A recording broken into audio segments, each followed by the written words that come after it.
আসসালামু আলাইকুম স্যার। আসসালামু আলাইকুম। আসসালামু আলাইকুম স্যার। কানে হাত দেন, কানে হাত দেন। আসসালামু আলাইকুম স্যার। জোরে কথা, আপনি জোরে কথা বলেন। কানে ঠসা। আমি সালাম দিলাম তিনবার, সে এখন একটু উল্টা সালাম দেয়, সালামের উত্তর না দেয়। বুঝলেন কিছু? ওয়ালাইকুম আসসালাম স্যার। ভালো আছেন স্যার? জি স্যার, আলহামদুলিল্লাহ স্যার। স্যার কোথায় আছেন স্যার? আমি তো সখীপুর ভাঙ্গিপটি উপশাখার ম্যানেজার। আপনি ম্যানেজার আছেন স্যার? জি স্যার। মানে খুবই ভালো লাগলো স্যার, খুবই ভালো লাগলো স্যার। স্যার আপনার পোস্টিং কোথায় স্যার? আমি টিকাটুলি মূল ফটক শাখার অপারেশন ম্যানেজার হয়েছি। ও নিকাতলি মূল ঘটক শাখার অপারেশন ম্যানেজার। টিকাটুলি মূল ফটক শাখা না, টিকাটুলি মূল ফটক শাখা। ও বুঝছি তো, নিকাতলি মূল ঘটক শাখা। কেন বলছিলাম কানে ঠসা। ম্যানেজার স্যার কিছু শোনে না, বলি টিকা শোনে লিকা, বলি ফটক বলে ঘটক, মানে সঠিক সময়ে বিয়ে না করলে যা হয় আর কি। দেখলেন, বুঝছেন তো আপনারা। যাই হোক স্যার, আপনার ব্রাঞ্চের খবর কি? আমার বাচ্চার খাবার? আমি তো বিয়েই করিনি, বাচ্চার খাবার আবার কি? হ্যাঁ কি যে বলে বুঝতেছি না। বলি ব্রাঞ্চের খবর কি, সে বলে বাচ্চার খবর কি। রাস্তা ছাড়া সমস্যাটা কোথায়? স্যার কানের হিয়ারিংটা স্যার একটু লাগান স্যার। ও স্যার, ওহো স্যার খুলে গেছে স্যার। বাস্তবে লাগাবেন কিন্তু, বাস্তবে লাগাবেন। রাস্তা লাগাতে হবে, হিয়ারিংটা ভালো হবে। হ্যাঁ, ঝুলাই রাখবেন ওটা। রাখবো, রাখবো। ও স্যার এখন কি আছে বলেন স্যার। ভালো আছেন স্যার? বলেন স্যার আপনার বিয়ের ফাইলের কি খবর? এই কথা বলেন না স্যার। আমি এখন পর্যন্ত কোনো মেয়ের সাথে চার্জ বলেন কি? আমি এখন পর্যন্ত কোনো মেয়ের সাথে চার্জ ডকুমেন্টের সহিত দূরেরই কথা, বিয়ের প্রপোজাল রেডি করতেই পারিনি।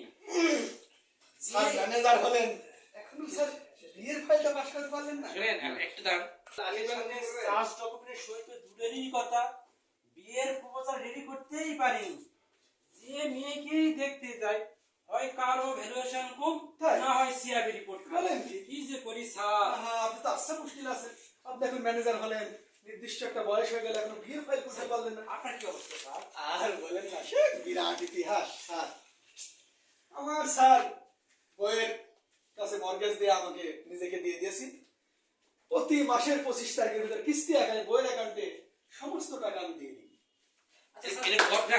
ভাই আপনি কেমনে পাস করলেন স্যার? স্যার লজ্জাদের সে বিরাট ইতিহাস সবার সামনে স্যার। আপনি ঠিক আছে, আপনাকে একটু স্যার এটা বলাই যায় স্যার। স্যার আমার বুক স্যার বইয়ের সিএস থেকে শুরু করে এমআরআর, ডিপি, রেন্ট আপডেট সমস্ত সেল আমি ব্যাংকের প্যানেল লয়ার দিয়ে মিলিয়ে দিয়েছি। তাই নাকি স্যার? জি স্যার, এবং বইয়ের পেমেন্ট রিপোর্ট খুবই ভালো। তাই? এবং শ্বশুরের স্টক ভালো, বাবা! এজন্য ভ্যালুয়েশনও ভালো। ওরে! কোনো আলাদা সার্ভিস চার্জ নেই। বিয়ে করে আমি তো খুবই শান্তিতে আছি স্যার। সেই রকম স্যার, বয়স তো বসে নেই স্যার। আপনার তো প্রমোশন হয়েছে, ব্রাঞ্চের ম্যানেজার হয়েছে, সাব ব্রাঞ্চের। স্যার এখন তো বিয়েটা সেরে ফেলেন, দেরি করেন না স্যার, বয়স তো চলে যাচ্ছে। স্যার অনেক জায়গায় তো প্রপোজাল দেওয়া আছে স্যার।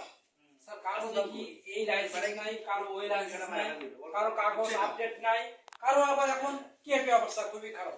কি যে করি অবস্থা স্যার। আপনার তো সব দিকে দেখছি তালাই বলে অবস্থা। স্যার, আপনার যেদিকে যাচ্ছেন সেদিকে আমাদের পরামর্শ সেদিকে দিতে অবস্থা। কি করা যায় স্যার? পরামর্শ আপনাকে তো একটা ভালো পরামর্শ দিতে হবে, বিয়ে তো করতে হবে। জি স্যার। তাহলে শুনেন, কোনো টেনশনের কারণ নাই। তাই? কারণ স্যার আমাদের ব্যাংকে এখন স্যার এডিসি নিয়োগ দেওয়া হয়েছে। তাই? স্যার আমাদের ব্যাংকে এখন সিএলএস এজেন্ট আছে। তাই? আপনি সিএলএস কে ফাইলটা দেন, সিএলএস এর পরবর্তী রিকভারি রিপোর্ট ভালো, আপনার কোনো দায়িত্ব নেই লাগবে না। আপনি ফাইল দেবেন, ফটাফট ঝামেলা পাস হয়ে যাবে, আপনার বিয়ে হয়ে যাবে স্যার। সুন্দরী একটা বউ পাবেন স্যার। স্যার এই বুদ্ধি করতে হবে স্যার। স্যার ওই আরো মানুষের স্যার আসতেছে, দেখা হলেই কিন্তু হোদাই করে দেব, হোদাই করে দেব।